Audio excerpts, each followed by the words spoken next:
हमारे देश में बहुत से ऐसे दिव्य चमत्कारिक मंदिर हैं जिनकी महिमा सुनकर लोग बड़े हैरान परेशान हो जाते हैं कि आखिर यह चमत्कार होता कैसे है। उन्हीं में से एक मंदिर माँ रत्नवाली मैया का है, जो कि दतिया जिले से 55 किलोमीटर दूर पर रामपुरा गांव में स्थित है। यह बहुत ही दिव्य व चमत्कारिक मंदिर है। यहाँ पर लोगों का मानता है कि अगर कोई व्यक्ति बीमार होता है तो केवल भभूत माथ चाटने से ही वह व्यक्ति स्वस्थ होने लगता है और उसकी सारी बीमारियाँ दूर हो जाती हैं। माँ के दरबार में श्रद्धालु सोमवार के दिन ज़्यादा आते हैं, क्योंकि सोमवार का दिन माँ के लिए विशेष दिन है। माता रत्नवाली मैया और कुंवर बाबा के प्रति बहुत ही आस्था है। लोग मानते हैं अगर किसी व्यक्ति को सर्प ने डस लिया है और अगर कुंवर बाबा के नाम का बंद लगा दिया तो जिसे काटे हुए व्यक्ति को जहर का असर नहीं करता और जहर उसके शरीर पर नहीं चढ़ता। लेकिन जब वर्ष में जब दूज पड़ती है या दिवाली दूज पड़ती है तो वहाँ पर जाके बंद खुलवाना पड़ता है, व्यक्ति पूर्ण रूप से। इस मंदिर का संबंध मुगल व छत्रपति शिवाजी राव के जीवन से जुड़ा हुआ है। जब मुगल शासक औरंगजेब ने शिवाजी को बंदी बना लिया था, कैद कर लिया था, तो उसी समय शिवाजी के गुरु रामदास जी व दादा गौड़ यहाँ पर आके पूजा अर्चना की थी, साधना की थी, यहाँ से आशीर्वाद पाया, तभी शिवाजी वहाँ से मुक्त हुए थे।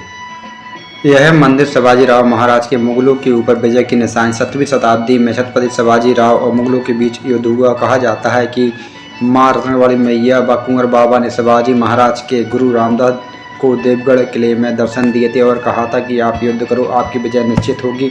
तब उन्हें विजय मिली, मुगल के ऊपर उन्होंने विजय पाई और मुगल बुरी तरह परास्त हुए। तभी यह मंदिर का निर्माण हुआ और इस मंदिर का निर्माण छत्रपति शिवाजी राव ने करवाया था। आदिकाल से मन्नत पूरी होने पर मां के दरबार में घंटे चढ़ाने की परंपरा प्रारंभ से ही रही। पृथ्वी पर हजारों तादाद पर लोग यहां पर घंटे चढ़ाते हैं अपनी श्रद्धा भाव से। और यहां पर सबसे बड़ा, देश का सबसे बड़ा और सबसे भारी घंटा इसी मंदिर पर चढ़ा हुआ है, जो कि मुख्यमंत्री शिवराज सिंह द्वारा चढ़ाया गया था 2015 में। अब मैं आपको बताता हूँ माँ के दरबार में, माँ के सामने, माँ रत्नवाली मैया के सामने आप अपनी अर्जी कैसे लगाएं। अर्जी लगाने के लिए आपको एक नारियल चाहिए, एक लाल कपड़ा और 11 रुपये, और आपकी जो भी मनोकामना है एक पर्ची में लिख के उस लाल कपड़े में बांध कर माँ के समक्ष खड़े हों, माँ के दरबार के सामने खड़े हों, माँ को देखें, माँ से प्रार्थना कर मन ही मन में, हे माँ, मेरा यह काम पूर्ण हो जाए, मेरी यह मनोकामना पूर्ण हो जाए, तो मैं घंटा चढ़ाऊँगा और कन्याओं को जबाऊँगा और जो भी मैंने आपसे बोला है वो करूँगा।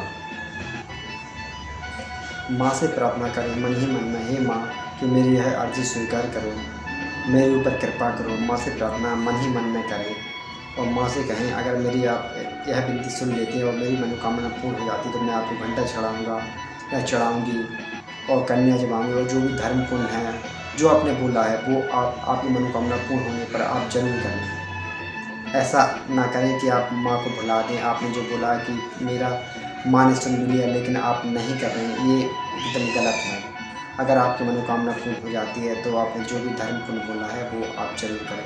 अब मैं आपको बताता हूँ कि आप माँ को प्रसाद के रूप में आप क्या क्या चढ़ा सकते हैं। माँ को प्रसाद के रूप में, वैसे तो माँ बड़ी ही दयालु कृपालु हैं, आप जो चढ़ाओगे माँ सबको स्वीकार कर लेती हैं। वैसे माँ को मुख्य रूप से नारियल और इलायची दाने का ही प्रसाद लगता है। नारियल इलायची दाने, और माँ को आप अगरबत्ती लगाएं, नारियल इलायची दाने का प्रसाद लगाएं, फूल माला चढ़ाएं।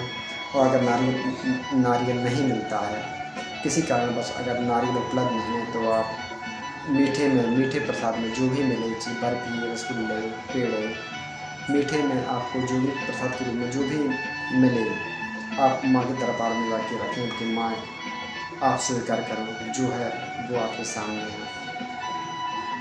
और माँ के दर्शन करने के बाद आप कुंवर बाबा के दर्शन भी जरूर करें। कुंवर बाबा को भी नारियल और इलायची दाने का प्रसाद अति प्रिय है। वहाँ पर भी आप जाके प्रसाद लगाएं, अगरबत्ती लगाएं और फूल माला भी चढ़ाएं और उनसे प्रार्थना करें।